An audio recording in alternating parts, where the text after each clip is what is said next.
तीसरा हो सकता है वैल्यूज, यानी कि मूल्य। ये एग्जाम्पल भी हमने एक बार डिस्कस किया था, और ये वही एग्जाम्पल है कि दो दुश्मन हैं, आमने सामने आ गए हैं, आज मौका है जान से मार देने का। अचानक उसे क्या बोला? तुम्हारी मम्मी कहती थी कि कितना भी बुरा व्यक्ति हो, यदि कोई तुम्हारे सामने भीख मांगे तो उसको माफ कर देना चाहिए। तुम्हारी ही परंपरा, तुम्हें दुहाई दे रहा हूं, रघुकुल रीत तुम्हारी है, बताओ न्याय करोगे या नहीं करोगे? और सोचेंगे यार इतनी बड़ी बड़ी बात कह रहा है। तो आपके ही मूल्य, आपके ही एटीट्यूड के बीच में आ गए, और इस वजह से आप विरोध नहीं कर पाएंगे। और इस वजह से कहते हैं कि वैल्यू सिस्टम भी एटीट्यूड्स और बिहेवियर के लिंक को कमजोर कर सकता है। इसके ना 50 एग्जांपल हो सकते हैं, आप बस घर जाके थोड़ा सोचिए इसका कौन सा और एग्जांपल हो सकता है। ऐसी 50 चीजें हो सकती हैं।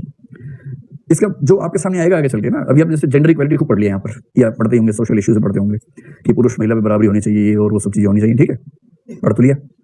अब चित्रण वैसा का वैसा है जो बचपन से बना है, देखते देखते जब आपका शादी ब्याह हो जाएगा तो आपकी पत्नी या पति जो भी होगा, तो जो पत्नी होगी वो बार बार अपने अधिकारों का दावा करेगी कि भाई तुमने जीएस तो बड़ा अच्छे से पढ़ा था, सोशल जस्टिस वस्टिस ये चीज में टॉप करते थे, और उसमें लिखा था कि बराबरी होनी चाहिए, तो चाय फिर मैं रोज मैं ही क्यों बनाऊं? चाय बारी बारी बनाएंगे, सोम तुम्हारा, मंगल मेरा, बुध तुम्हारा, बृहस्पति मेरा, इस तरह से बनाएंगे। उस समय आपके मन में दो चीजें एक साथ आएंगी। एक आपका एटीट्यूड आएगा पहले वाला, अच्छा मैं आदमियों का चाय बनाऊंगा, आएगा, जोर से आएगा। और ठीक उसी समय मूल्य आएगा अंदर से कि बराबरी होनी चाहिए, लेकिन समानता, आर्टिकल 14, आर्टिकल 15। और फिर आप पाएंगे कि आप गुस्से का जो घूंट होगा ना उसको पी जाएंगे, और फिर आप चाय बना के ले आएंगे। वैल्यू समझ में आ गया आप लोगों को? कैसे वैल्यू बीच में आती है, तो एटीट्यूड बिहेवियर लिंक कैसे टूट जाता है, ठीक है। चौथी चीज हो सकती है पर्सनैलिटी। पर्सनैलिटी यानी कि व्यक्तित्व। किसी व्यक्ति का व्यक्तित्व भी एक फैक्टर होता है कि एटीट्यूड और बिहेवियर का लिंक कितना मजबूत होगा या कितना कमजोर होगा। देखो व्यक्ति होते हैं वही तीन तरह के, एक होते हैं दबंग टाइप के, और दबंग को इंग्लिश में क्या बोलते हैं? DABANGG। डबल जी होता है, सिंगल जी में सलमान खान पूरा नहीं आता है, डबल जी लगाना पड़ता है तब बनता है। दबंग के लिए डोमिनेटिंग। इसका ठीक विपरीत होता है दब्बू। दब्बू वो है जो बार बार सोचता है सवाल पूछ लूं क्लास में, फिर छोड़ो यार मर जाएंगे, क्या पूछना है। तो बताओ दबंग कौन होता है?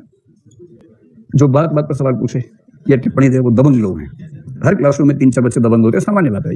ये आंकड़ा यही रहता है हर क्लासरूम में, 3-4 दबंग होंगे, 90% बीच में स्थिति में होंगे, असर्टिव होंगे, और कुछ लोग डरेंगे। उनके मन में आता है, कल बच्चे ने कहा कि कई बार सवाल पूछूं, सोचता पूछ लूं फिर नहीं पूछ पाता हूं।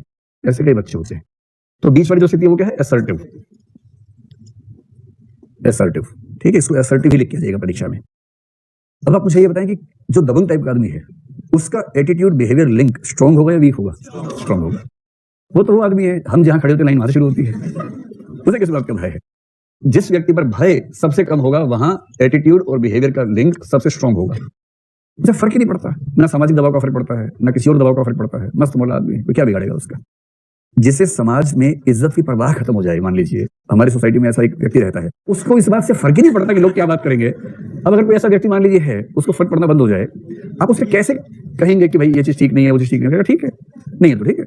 एक महिला का नाम सुना होगा, मीराबाई, आपने सुना है? राजस्थान में मध्यकाल में।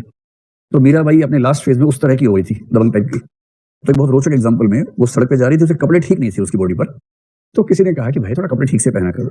तो मीरा ने क्या जवाब दिया? अरे भाई अगर तुम्हें सच में लगता है कि मेरे कपड़े ठीक नहीं है तो देख कह रहे हो, नजर पे पर्दा करो। पर्दा मैं क्यों करूं? पर्दा नजर पे करो, अपने घर का पर्दा कर ले। मैं जोगन बोरानी कि मैं तो पागल हो चुकी हूँ, पर्दा करना है अपने घर में करो, मुझसे मत करो।